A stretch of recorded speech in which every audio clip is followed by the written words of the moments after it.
लोकसभा में बहस होती है। कुछ उसी तरह की कहानी जो है लोकसभा में भी दिखाई देती है। राष्ट्रपति के अभिभाषण पर लोकसभा में आज बहस की शुरुआत होती है।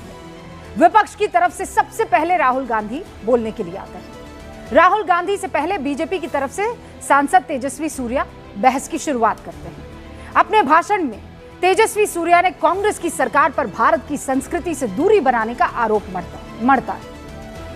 इस आरोप से राहुल इतने नाराज होते हैं कि उन्होंने इसका बदला लेने की ठानी और इसके लिए पूर्व सेना प्रमुख जनरल मनोज मुकुंद नरवणे की एक किताब का जिक्र कर दिया। जैसे ही राहुल गांधी जनरल नरवणे की एक किताब का जिक्र करते हैं, रक्षा मंत्री राजनाथ सिंह, गृह मंत्री अमित शाह, उनके साथ सत्ता पक्ष के तमाम बड़े चेहरे इसे नियमों के खिलाफ बताने लगते हैं। और फिर जानकारी सामने आती है कि जिस किताब का जिक्र राहुल गांधी कर रहे हैं वो तो पब्लिश ही नहीं हुई है। और इस तकरार में पहले संसद का कीमती 43 मिनट बर्बाद होता है और फिर आज का पूरा दिन स्वाहा। यानी राहुल गांधी के उस सोच ने देश के संसद के करीब 4 घंटे बर्बाद कर दिए। जिस वक्त में अच्छी खासी बहस हो सकती थी, उसे नियम के बगैर बात रखने के चक्कर में बर्बाद कर दिया गया। और ये सब हम सवाल कर रहे हैं, क्या बदले की भावना से हुआ है? और ये हम नहीं कह रहे हैं, खुद राहुल गांधी कह रहे हैं। A young colleague over there made an allegation against the Congress party. I was not going to raise this issue, but because he has raised the issue about our patriotism,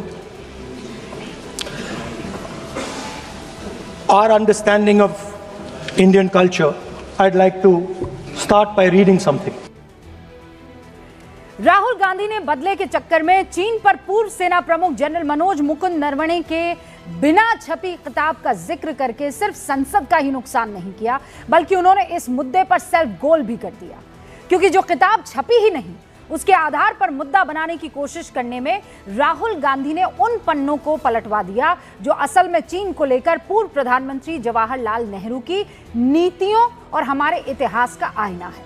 और यकीन मानिए, पब्लिश हो चुकी ये किताबें ज्यादा तकलीफ देने वाली हैं, जो कांग्रेस को कटघरे में खड़ा करने वाली है, इनफैक्ट कर चुकी है। राहुल गांधी की पार्टी से सवाल करती है ये किताबें। पंडित जवाहरलाल नेहरू ने जब प्रधानमंत्री पद की शपथ ली थी और जब वो प्रधानमंत्री रहे, 14 साल तक देश के इंटेलिजेंस ब्यूरो के मुखिया रहे थे भोलानाथ मलिक। उन्होंने एक किताब लिखी, my years with Nehru the Chinese betrayal.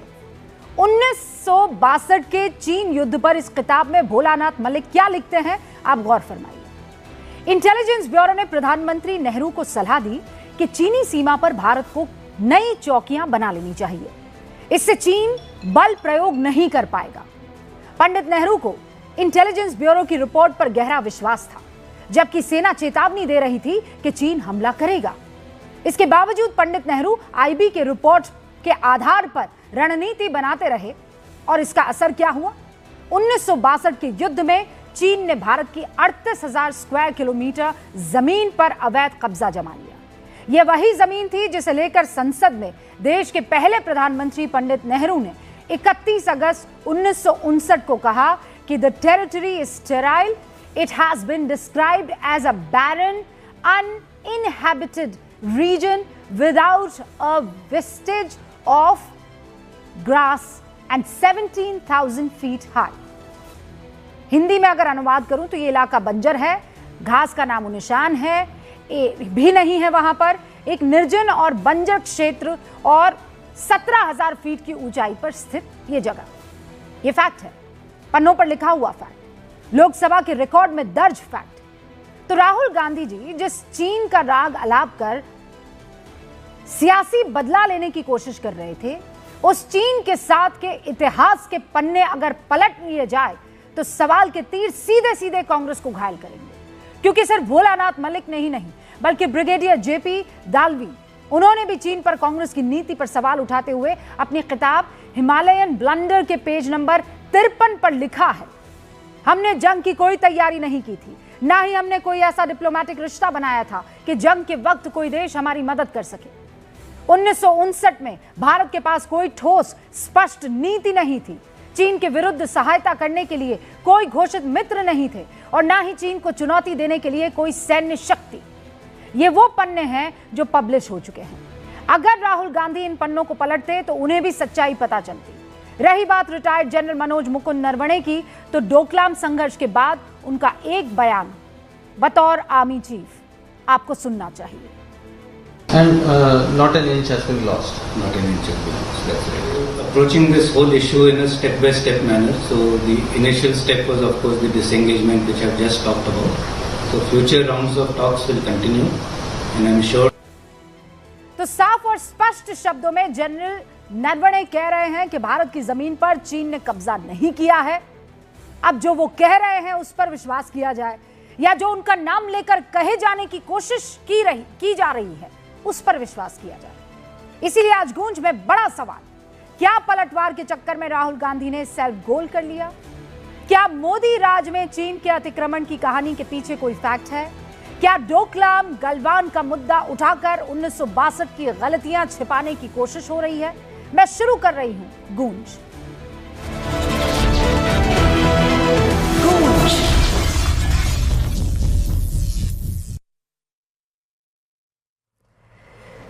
सारे खास मेहमान हमारे साथ जुड़ चुके हैं, उनसे आपका तारुफ करवा देना चाहती हूं। भारतीय जनता पार्टी के राष्ट्रीय प्रवक्ता प्रेम शुक्ला जी इस वक्त आपको स्क्रीन पर दिखाई दे रहे हैं। उनके बगल में कांग्रेस का पक्ष रखने के लिए हमारे साथ पंकज शर्मा जी जुड़ चुके हैं। बहुत बहुत स्वागत है आपका। समाजवादी पार्टी के राष्ट्रीय प्रवक्ता उनके बगल में, और इनफैक्ट अच्छा अब से पहले मेरे बगल में थे और अब जनरल दयाल हमारे बीच में आ गए हैं। तो समाजवादी पार्टी के राष्ट्रीय प्रवक्ता इस वक्त आपको फराज किदवई साहब यहाँ स्टूडियो में नजर आ रहे हैं। जैसा मैंने बताया पंकज शर्मा जी जुड़ ही चुके हैं। डिफेंस एक्सपर्ट मेरे बगल में यहाँ पर जनरल यहाँ हमारे साथ मौजूद हैं। अच्छा, जनरल जीडी बख्शी भी हमारे साथ है और जनरल विशंबर दयाल यहाँ पर मौजूद हैं। डिफेंस एक्सपर्ट कर्नल दानवीर भी यहाँ स्टूडियो में हमारे साथ जुड़े हुए हैं। आप सभी का बहुत बहुत स्वागत है। मैं डिबेट की शुरुआत कर रही हूँ और शुरुआत कर रही हूँ पंकज जी आपसे। आज जो कुछ भी सदन में हुआ, राहुल गांधी ने जिन जिन मुद्दों को याद दिलाया, क्या वो सेल्फ गोल नहीं था? नहीं, क्यों सेल्फ गोल क्यों था? इन मुद्दों की चर्चा तो सदन में होनी चाहिए ना। 1993 से 1996 तक अटल बिहारी वाजपेयी जी विपक्ष के नेता थे। तो क्या एक भी साल ऐसा गया था जब राष्ट्रपति के अभिभाषण पर धन्यवाद प्रस्ताव पर सदन में चर्चा हुई हो और अटल जी ने चीन के संबंधों को लेकर नरसिम्हा राव सरकार की बहुत कड़ी आलोचना न की हो? 29 फरवरी 1996 दिन याद रखिए। उस दिन तो अटल जी ने चीन के प्रति सरकार के रवैये की घनघोर भर्त्सना की, इतनी की पूछिए मत। कहा कि सरकार को जितनी सतर्कता बरतनी चाहिए वो बरत ही नहीं रही है। उस 1991 से 1993 और फिर 2004 से 2009 तक लालकृष्ण आडवाणी जी लोकसभा में विपक्ष के नेता थे। एक भी साल रूबिका जी ऐसा बता दीजिए कि राष्ट्रपति के अभिभाषण पर चर्चा में उन्होंने चीन का जिक्र करते हुए सरकार की गंभीर खामियां न गिनाई हों। नरसिम्हा राव और मनमोहन सिंह दोनों को उन्होंने हर साल आड़े हाथों लिया। 2009 में 8 जून को जब सदन में चर्चा हुई तो आडवाणी जी ने चीन के मसले पर मनमोहन सिंह सरकार की इतनी कठोर आलोचना की कि पूछिए मत। उन्होंने कहा कि सरकार चीन को खुश करने के लिए पूरी तरह छिप गई है और न तो अरुणाचल प्रदेश के मामले में अपना विरोध जाहिर कर रही है और न ही पाकिस्तान के परमाणु कार्यक्रम में चीन की मदद के मसले पर उसे कोई चिंता है। लेकिन अब राहुल गांधी पर तमाम तरह की पाबंदियां लगाई जा रही हैं। वे भारत की संसद में चीन का नाम तक नहीं ले सकते। तो वो कत्ल भी कर दें तो चर्चा नहीं होता और राहुल आह भी भर दें तो हो जाते हैं बदनाम। तो ऐसा भी कैसे चलेगा? अब ये एक बड़ा मसला है चीन का। राष्ट्रपति के अभिभाषण में उसका जिक्र क्यों नहीं हो सकता? सर, जो उन्होंने कोई सेल्फ गोल नहीं किया। जला होता है वो छाछ भी फूक फूक कर पीता है।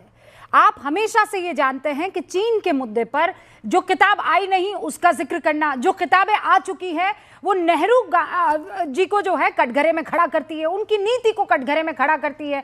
अब उस पीछे जाने का मकसद आज की तारीख में मुझे नहीं लगता है किसी को कुछ सर्व करेगा। क्या करेगा? कुछ नहीं करेगा। लेकिन राहुल गांधी जानबूझकर क्या ये काम नहीं कर जाते हैं? फिर आप कहते हैं कि मोदी उठते बैठते सोते जागते, बीजेपी उठते बैठते सोते जागते, उनको नेहरू जी याद आते हैं। अरे वो याद तो किसी और ने नहीं, राहुल गांधी ने ही दिलाई है। जब जब चीन का मुद्दा उठेगा तब तब नेहरू जी को आना पड़ेगा, और जब जब नेहरू जी आएंगे तब तब जो गलतियां हुई हैं उसे देश याद करेगा कि नहीं करेगा? सर, सिंपल सी बात है। तो अगर नेहरू जी के कार्यकाल में चीन के मामले में हुई गलतियों का कुछ किताबों में जिक्र है तो उनकी भी चर्चा होनी चाहिए, क्यों नहीं होनी चाहिए? अरे 1962 में जब चीन का युद्ध चल रहा तो था, फिर उस चीज के लिए तैयार चल रहा था, और अटल जी फिर ने आप मांग लोग की। सबके सब, चाहे वो सोशल मीडिया हो चाहे वो मीडिया हो, आप सब जगह आकर ये कहने लगे कि नेहरू के बगैर तो ये जी नहीं सकते हैं। तो फिर उस मुद्दे को उठाना क्यों, और फिर ऐसी किताब का जिक्र करना जो अभी तक आई नहीं है? Why did you waste the precious time of parliament? नहीं तो अगर आप किताब को प्रकाशन से रोक देंगे, अगर रक्षा मंत्रालय उसको समीक्षा के बहाने अपने यहाँ लंबित रखेगा, किताब कहाँ से आएगी? किताब की पांडुलिपि तो तैयार है ना, और किताब प्रकाशक को प्रकाशन के लिए दी गई। Let's be very fair here. आप फेयर आदमी हैं। नरवणे साहब ने तो इंटरव्यू दिया था। आपको लगता है कि नरवणे साहब अपने दिल की बात कहने में सक्षम नहीं है? वो किसी से खौफ खाते हैं? अगर किताब को पब्लिश नहीं किया जाने दिया तो फिर वो कह देते ना। 10 तरीके की दूसरी बातें उन्होंने कही, इंटरव्यू में ये बात क्यों नहीं कही उन्होंने? किसी ने रोका था उनको? नहीं, नरवणे जी ने तो कहा कि मेरी किताब रक्षा मंत्रालय में समीक्षा के लिए लंबित है। कैसे नहीं कहा उन्होंने? but that's a different thing ना। आप कह रहे हैं नहीं, फिर आप now you are changing the goal post. Pankaj ji, आपने कहा कि पब्लिश नहीं होने दी, दूसरी तरफ आप उनको कोट कर रहे हैं जिसमें वो कह रहे हैं कि समीक्षा के लिए अभी रखी गई है। दोनों में जमीन आसमान का अंतर होता है। रक्षा मंत्रालय ने समीक्षा के बहाने उसको लंबित किया हुआ है, तो मुझे ये बताइए कि कैरेवान मैगजीन में जो अंश छपे हैं वो कैरेवान मैगजीन को किसने दिए?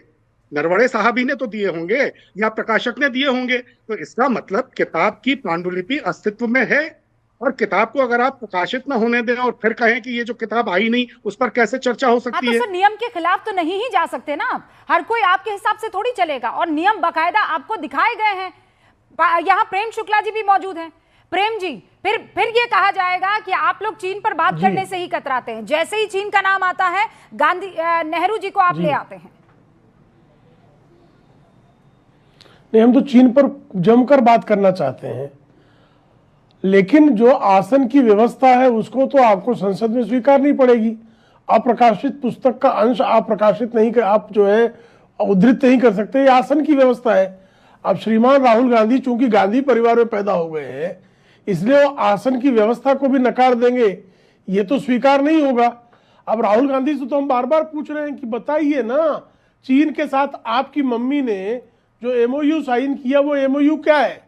हम बार बार पूछते हैं कि 17 जुलाई 2008 को कि रात को जब आप डोकलाम में हमारी सेनाएं एक दूसरे के सामने डटी हुई थी, तो आप चोरी चोरी चुपके चीन के चरण चाटने के लिए क्यों गए थे, और क्या चाट कर आए थे? कृपा करके बताइए। हम तो बार बार पूछ रहे हैं भाई कि 2008 में आपने श्रीमान मनमोहन सिंह के कार्यकाल में जोरावर किले समेत 250 किलोमीटर लंबाई वाली भूमि चीन के जबड़े में डालने का कुकर्म एमओयू साइन करने के बाद क्यों किया? क्या एमओयू का अंग था क्या? हम तो पूछ रहे हैं कि श्रीमान जवाहरलाल नेहरू ने 38,000 वर्ग किलोमीटर की जो भूमि चीन के कब्जे में करा दी, उसके लिए माफी कब मांगेंगे? अच्छा। हम तो बार बार पूछ रहे हैं जी कि आप कृपा करके बताइए। नहीं, पर प्रेम शुक्ला जी, एक और चीज कृपा करके आप भी बता दीजिए, क्या अभी हाल फिलहाल आपके हेडक्वार्टर में भारतीय जनता पार्टी के ऑफिस में क्या चीनी रिप्रेजेंटेटिव से बीजेपी के रिप्रेजेंटेटिव्स की बात हुई है कि नहीं हुई है? हाँ हुई है ना, बात हुई है, खुली बात है, कोई छिपी-छिपाई बात नहीं है, वहां साइन हुआ है, ऑन कैमरा बात हुई है। हाँ, मतलब वहां कोई एमओयू साइन नहीं हुआ है, कोई दूर दूर तक एमओयू साइन नहीं हुआ है। क्या बातचीत दो दलों के बीच में बातचीत कैमरे के सामने हुई है। राहुल गांधी की तरफ मुंह चुराकर चोरी चोरी चुपके नहीं गए। अब बीच में मत बोलिए, अभद्रता मत कीजिए। कांग्रेसी अभद्र होते हैं, लेकिन इतनी अभद्रता मत कीजिए। कांग्रेसी नियम नहीं मानते, हम जानते हैं। कांग्रेसियों का ये रोग है, आप हमें पता है कांग्रेसी रोग से आप ग्रस्त हैं। हम जानते हैं कि पंकज जी आप कांग्रेस के धैर्य खो देने वाले रोग से ग्रस्त पूरे देश ने देखी है, बार बार देखी है। इतनी अभद्रता क्यों करते हैं? आप दोनों अपने भद्र रूप में आ जाइए, अभी दोनों भद्र रूप में आ जाइए और मुद्दे पर आ जाइए। मुद्दे पर मैं चीन की बात कर रही थी। प्रेम शुक्ला से मैंने सीधे तौर पर सवाल पूछा, चीन के लोगों से आपने एमओयू साइन किया? उन्होंने कहा नहीं हुआ। कोई एमओयू साइन नहीं हुआ, ऑन कैमरा बात हुई है, और क्या बात हुई है वो ऑन कैमरा कोई भी पता लगा सकता है। अब पंकज जी बार बार वो आपसे इस मसले पर पूछ लेते हैं कि आप लोगों ने कोई एमओयू साइन किया कि नहीं किया, आप भी उतनी ही ताकत से बोल दीजिए, हाँ कि ना, जो भी है बता दीजिए, क्लियर कर दीजिए। अरे दुनिया भर के देशों में राजनीतिक दलों के बीच क्या बताएंगे, चंदा जो लेने वाले होते रहे हैं, ऐसा तो नहीं है कि नहीं चंदा हुए। चबा गए, प्रेम राजीव शुक्ला जी गांधी रुकिए, फाउंडेशन के लिए बोलने चंदा दीजिए। लेते हैं, प्रेम शुक्ला तो जी, चंदा खोर है। प्रेम शुक्ला जी नहीं, मेरे बीच में बोल रहे थे ना, बोलने दीजिए, शर्मा जी को इनको बोलने भद्रता का प्रमाण पत्र दे रहा हूँ। हाँ हाँ, बस इनको बस भद्रता का बस प्रमाण बस पत्र बस दे रहा हूँ मैं, शुक्ला जी कि प्लीज। मेरे बीच बोल रहे थे हाँ, ना। आपने अब मैं चाहती हूँ एक एक करके दोनों अपनी अपनी बात रखें। हाँ 20 सेकंड में बात रखिए पंकज शर्मा जी। कह रहा हूं कि राजनीतिक दलों के बीच इस तरह के अनुबंध होते रहे हैं। भारतीय जनता पार्टी के प्रतिनिधिमंडल भी चीन की कम्युनिस्ट पार्टी में वहां प्रशिक्षण लेने के लिए उत्तराखंड के मुख्यमंत्री की अध्यक्षता में नेतृत्व में अपने दल भेजते रहे हैं। अभी भी भारतीय जनता पार्टी के दफ्तर में जो है ये मुलाकात हुई है, इसमें लिखित अनुबंध नहीं हुआ तो क्या हुआ? प्रेम सर, शुक्ल देखिए, बताएं कि क्या मौखिक अनुबंध हुए? कोई अनुबंध नहीं है। सुनिए सर, बात आ गई है पूर्व आर्मी चीफ पर, बात आ गई है जो किताब छपी नहीं उसका जिक्र करने पर, बात आ गई है सच्चाई पर, बात आ गई है इतिहास को एक बार फिर से प्रेजेंट फॉर्म में लाने पर। हमारे साथ जनरल बख्शी हैं, यहाँ पर जनरल दयाल भी मौजूद हैं, कर्नल दानवीर भी मौजूद हैं, और समाजवादी पार्टी के राष्ट्रीय प्रवक्ता भी यहाँ पर मौजूद हैं। सबसे पहले जनरल जीडी बख्शी, आपने तो चीन के साथ इस जंग को बकायदा देखा है, महसूस किया है, ऐसे में आज राहुल गांधी ने जो कुछ भी सदन में कहा और जिस किताब का अंश वो कोट कर रहे थे जो अभी तक पब्लिश नहीं हुई है, वो क्या बताता है?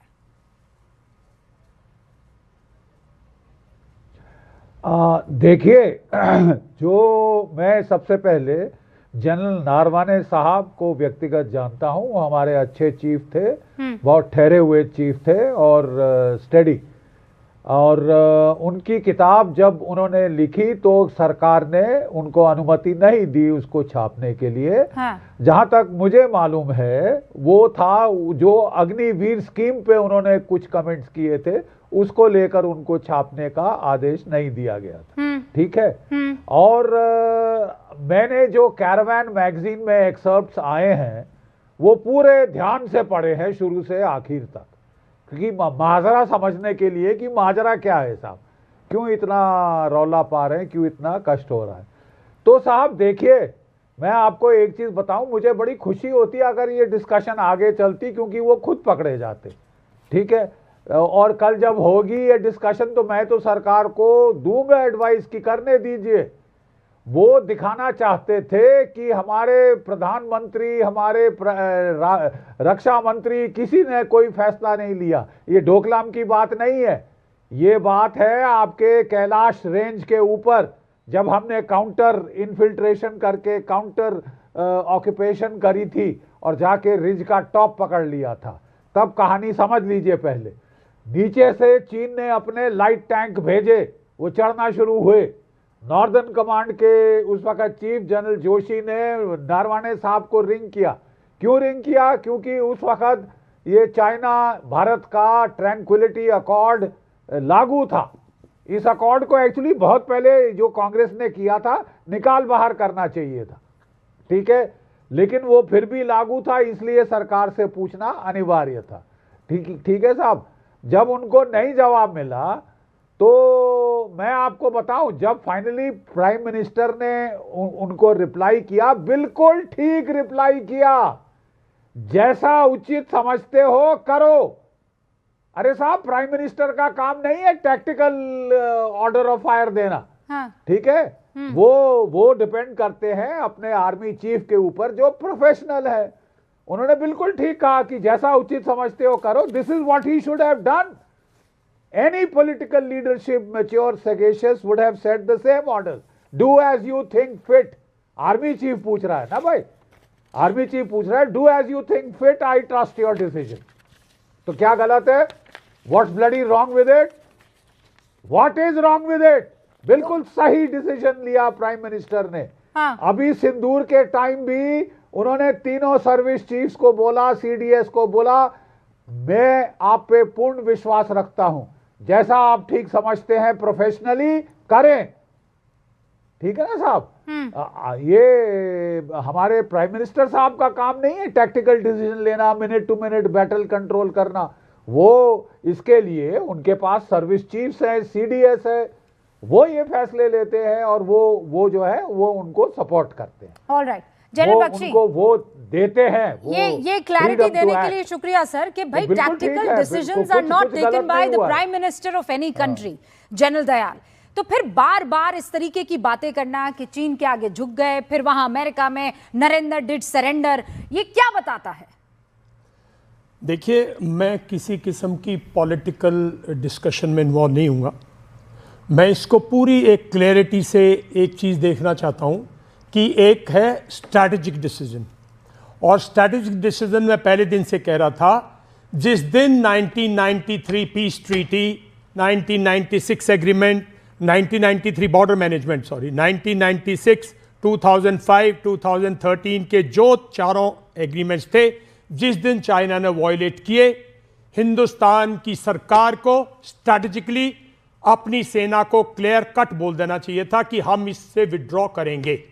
आप सारा का सारा दो जन नरवाने पर, और मैं आऊंगा अपने साथियों पे भी जो उनको करना चाहिए, मैं आऊंगा।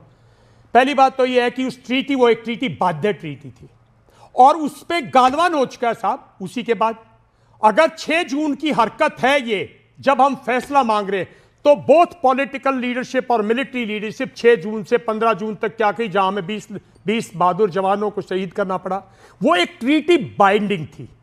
और उस ट्रीटी पे मैं समझता हूं पॉलिटिकल लीडरशिप और सीनियर मिलिट्री लीडरशिप, जिसने 6-7 जून की बात कर रहे हैं वो इस आर्टिकल में, तो आप साहब 15 जून को यह हादसा कैसे होने देते हैं? इसका मतलब चाइना वायलेट कर चुका था ट्रीटी को, चाइना बॉर्डर की ट्रैंक्विलिटी डिस्ट्रॉय कर चुका था, वो आगे बढ़ चुका था जहां नहीं आना चाहिए था, उसके कंप्लीट उसने ना, अगर एक्सरसाइज भी कर रहा था तो उसने इंटीमेट नहीं किया था। 1993, 1996 इन एग्रीमेंट्स को ध्यान से पढ़ो। उसके बाद अगर आप फैसला नहीं ले रहे हो, पॉलिटिकल और टॉप सीडीएस एंड पार्टी नहीं ले रही, तो फिर मैं समझता हूं टैक्टिकल लीडरशिप पे, और इसका मैं मुद्दा इसलिए देता हूं 1997 में जो भारत ने किया था, वो भी तो फौज ने किया था ना। जूनियर लीडरशिप ने कहा ये होगा, हम नहीं हिलने देंगे, और उन्होंने चाइना को एक लेसन सिखाया। तो ये पूरी की पूरी मैं समझता हूं, और ये एक लीडरशिप के ऊपर अब सवाल, मैं अपनी लीडरशिप को राय देना चाहता हूं।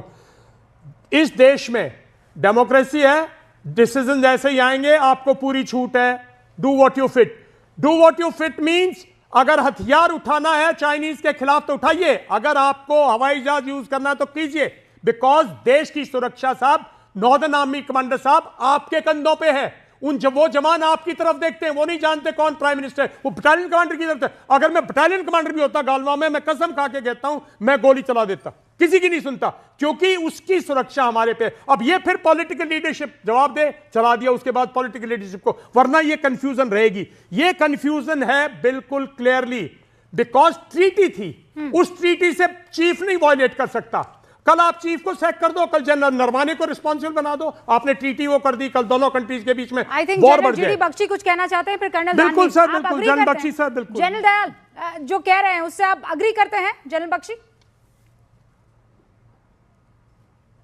मैं बिल्कुल एग्री करता हूं। देखिए, मैं समझाना चाहता हूं 1967 में सिक्किम के अंदर यही प्रॉब्लम थी, धक्का मुक्की, बॉक्सिंग मैच, कुश्ती।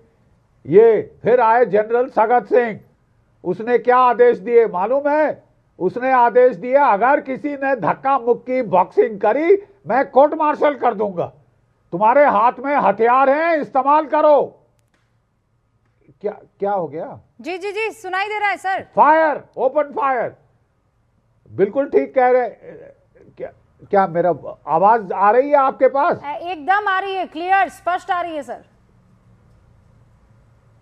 अच्छा ठीक है। देखिए, मैं आपको फिर याद दिलाता हूं 1967 नाथुला क्लैश, ठीक है, उस वक्त भी वहां पे धक्का मुक्की, बॉक्सिंग, कुश्ती, ये सब हुआ करता था। जनरल सगत सिंह बाद में जो हीरो ऑफ 1971 वॉर ढाका पे पहुंचे थे, ठीक है, वो डिविजनल कमांडर था, उसने क्लियर ऑर्डर दिए अगर किसी ने धक्का मुक्की हाथापाई करी, मैं कोर्ट मार्शल कर दूंगा। लेकिन एक तुम्हारे सेकंड, हाथ जनरल, में जो हथियार बात है, यहाँ पर रिपब्लिक डे परेड में जनरल दिखाने दयाल के कह लिए रहे हैं नहीं कि वो है, क्लैरिटी अभी इस्तेमाल है करो। आज भी नहीं है पॉलिटिकल लीडरशिप, अरे आज भी नहीं, मिलिट्री बस लीडरशिप में एक क्लैरिटी मिनट, नहीं है। एक मिनट देखिए, वो आपके 20 जवान शहीद हो गए, आप भी उसके बाद भी आपने उस टेरिटरी से विड्रॉ नहीं किया। आपकी बॉर्डर पे तैनात है, अभी डिसएंगेजमेंट है, पीस है, ट्रैंक्विलिटी, गॉड ब्लेस, सब ठीक ठाक है, लेकिन डीमोबिलाइजेशन तो नहीं हुआ। अगर कल एस्केलेट होती है तो फिर फौज ऐसे देख के पीछे मुड़ के, ये मैं कह रहा हूं, मैं ये किसी इंडिविजुअल पे नहीं कह रहा, ये पॉलिटिकल लीडरशिप की मैं कह रहा हूं। पॉलिटिकल लीडरशिप को स्ट्रैटेजिकली विजन ही नहीं है, मैं खुल के कह रहा हूं, पूरी पार्लियामेंट को विजन नहीं है। हाँ, ठीक जब है सर। तक आप लोग अब मैं ये बात क्लियरिटी, आपकी समझ देखिए गई। बात सुनिए, मैं समझ गई जनरल दयाल, मैं समझ गई। आप कह रहे हैं कि दोनों क्लैरिटी नहीं है। पॉलिटिकल लीडरशिप ओके, ने, फॉरेन मिनिस्ट्री ने, आप कह रहे हैं कि मैं पॉलिटिकल यहाँ पर किसी तरह का कोई भी बात नहीं बिल्कुल नहीं कह रहा, मैं सिर्फ ये कह रहा हूं क्लियरिटी नहीं थी ठीक पॉलिटिकल है। लीडरशिप। आज जो राहुल गांधी कह रहे थे वो पूरी क्लैरिटी के साथ कह रहे थे। जब आप कहते हैं कि दोनों को एक मंच पर होना चाहिए जनरल दयाल, तो आपको लगता है कि राहुल गांधी उस मंच पर, दोनों को एक मंच पर होना चाहिए ना, एक पेज पर होना चाहिए। एक मिनट साहब, दोनों की पेज पे स्पष्ट करने के लिए दो बैठे हुए हैं, एक कांग्रेस का एक बीजेपी का, और वहां दो, एक लीडर ऑफ ऑपोजिशन और एक प्राइम मिनिस्टर। वो अपनी समिति कर ले। जनरल बिशंबर कौन है? जनरल बिशंबर एक क्लैरिटी एज ए सोल्जर कह रहे हैं। नहीं तो वो अगर मैं एक मिनट, मैं कह रही हूं पार्लियामेंट में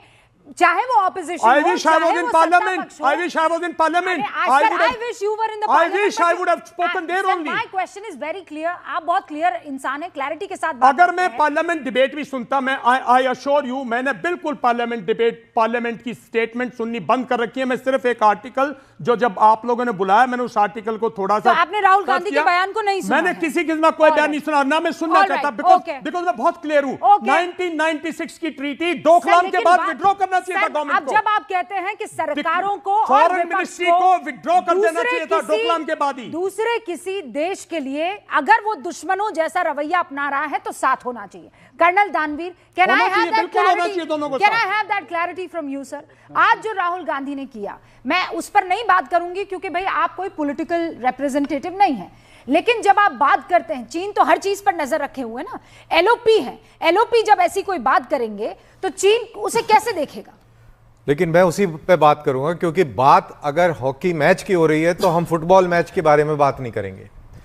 बात ये हो रही है कि जो किताब छपी नहीं उसके ऊपर आप पार्लियामेंट में बात कर रहे हैं, यही है ना डिस्कशन, ये डिबेट डन। अब वो किताब क्यों नहीं छपी?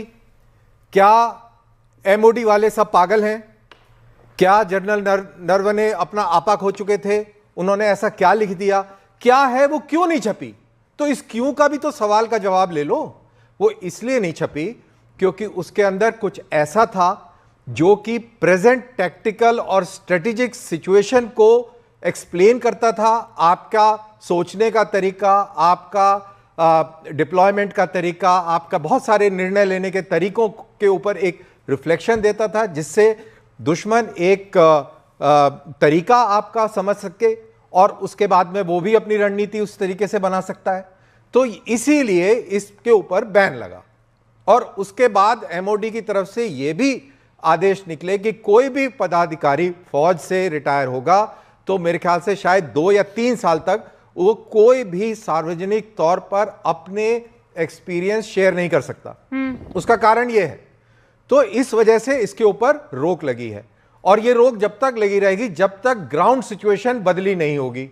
अब आप पार्लियामेंट में आके और जो चीज पब्लिश नहीं हुई वो आके आप वो कहानी बोलने लग जाएं, तो जो मकसद था एमओडी का सिक्योरिटी रीजन से उसको बैन करने का, आपने तो उसको एक्सपोज कर दिया। I have a serious reservation. I have a serious reservation. We are implicating the ex-chief of the Indian Army. एक minute. I have a serious reservation. कोई बात। Shut up. कोई बात। 1968 अरे के अंदर, भाई। listen to me, brigadier Dalvi की बुक हिमालयन प्लंडर, जहां से सारी चीजें खुली हुई हैं, वो बुक आई, किसी ने रोका नहीं, किसी ने टोका नहीं। ब्रिगेडियर दालवी ने जिस दिन कंप्लीट की, बुक छप के आ गई, जब तक हिंदुस्तान को नहीं पता था, जब भी हालात यही थे। अरे एक एक्स चीफ है, ग्रांड टीम, जो उसने लिखा होगा, सोच के लिखा होगा, देश की फौज के लिए बना होगा, देश की पॉलिटिकल लीडरशिप के लिए। जनरल साहब ऐसे नहीं होता। अरे ऐसे you are blaming an ex-chief publicly, सवाल की बात कर रहे हो। ये कोई वो नहीं चल रहा है, निजी कंपनी नहीं है ये। अरे ये भी देश है भाई, देश है, तो ये ऐसे नहीं होता। तो एक से नहीं होता। अरे एक आप कह रहे हैं कि एमओडी, आप कह रहे हैं कि एमओडी, आप कह रहे हैं कि एमओडी रोक नहीं सकती। वेट अ मिनट, आप why should I wait a minute? आप मेरे को बताइए कि MOD has no jurisdiction of stopping the bomb. It has but not, it has but क्या बात कर रहे हैं आप? देश की सुरक्षा ज्यादा जरूरी है, जनरल नरवणे की किताब ज्यादा जरूरी है? सुरक्षा के क्या बात कर रहे हैं आप? गलत बोल रहे हैं। अरे भैया, अरे गलत आप बोल रहे हैं जनरल साहब, आप गलत बोल रहे हैं। दादरी की आप पॉलिटिकली मोटिवेटेड है। You are politically motivated. Listen. You are going the wrong way. You are going the wrong way. You guys are going wrong No. way, blaming an ex-chief.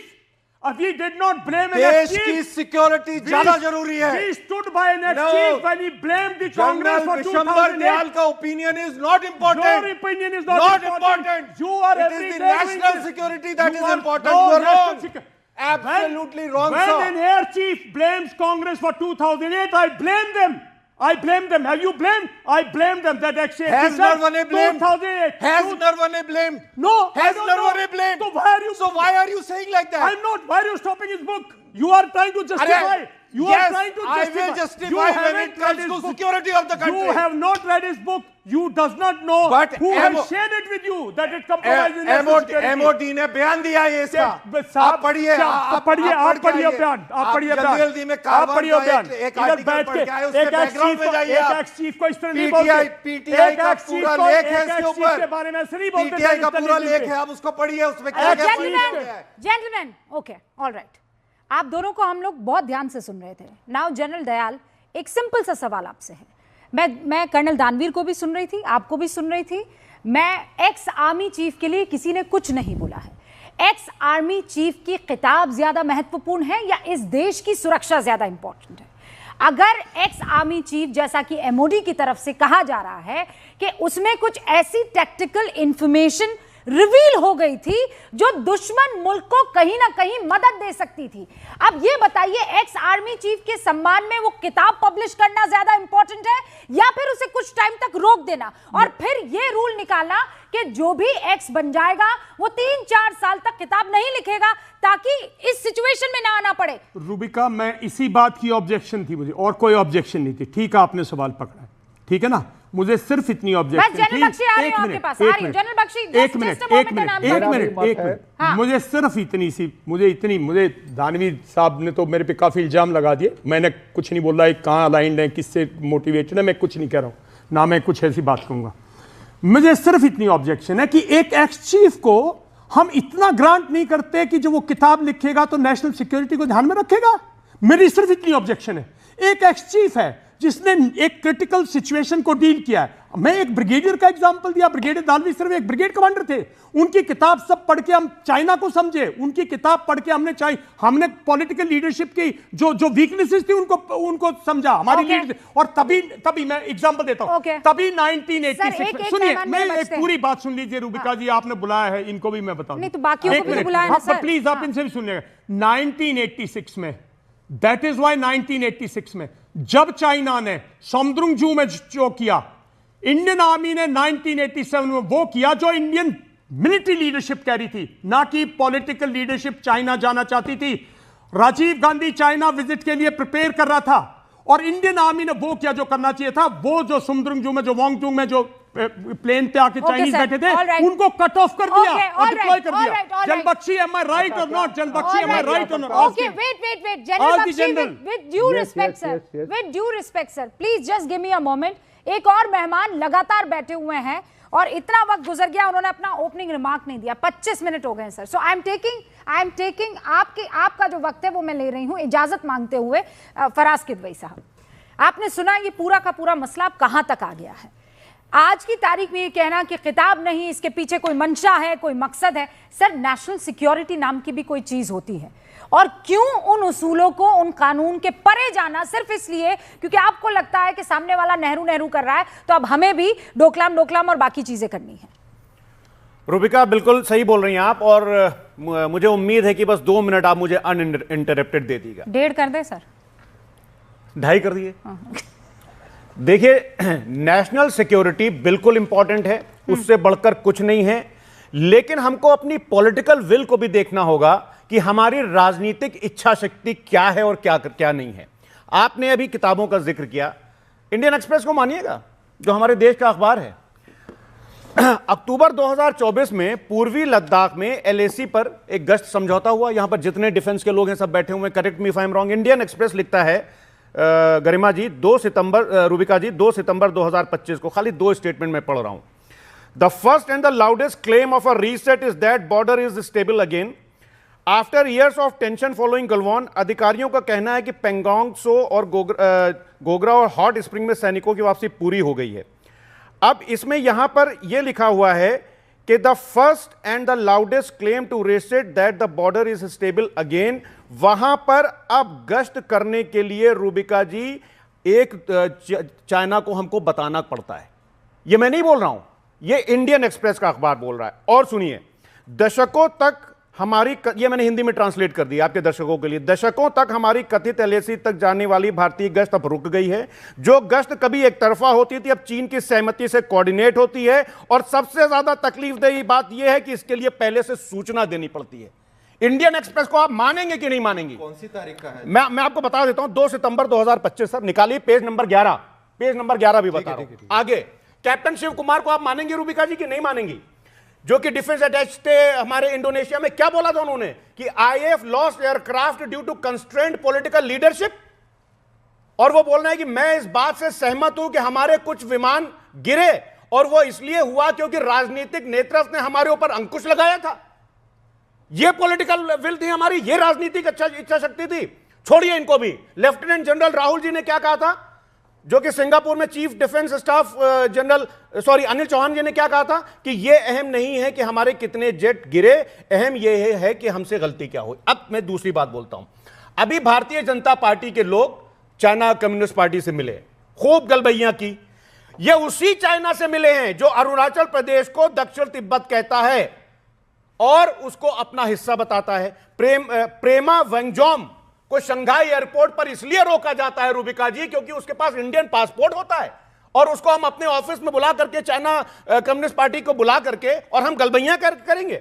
मतलब उनके पासपोर्ट पर उनका जन्म स्थान जो लिखा होता है वो अरुणाचल प्रदेश लिखा होता है, इसलिए हम उनको वहां पर डिटेन कर लेते हैं। तो क्या बात कर रही हैं रूबिका जी आप? और दूसरी बात सुनिए, क्या यह गलत है कि गलवान में हमारे 20 जवानों की शहादत हुई थी और उससे पहले हमारे आदरणीय प्रधानमंत्री जी झूला झूल रहे थे?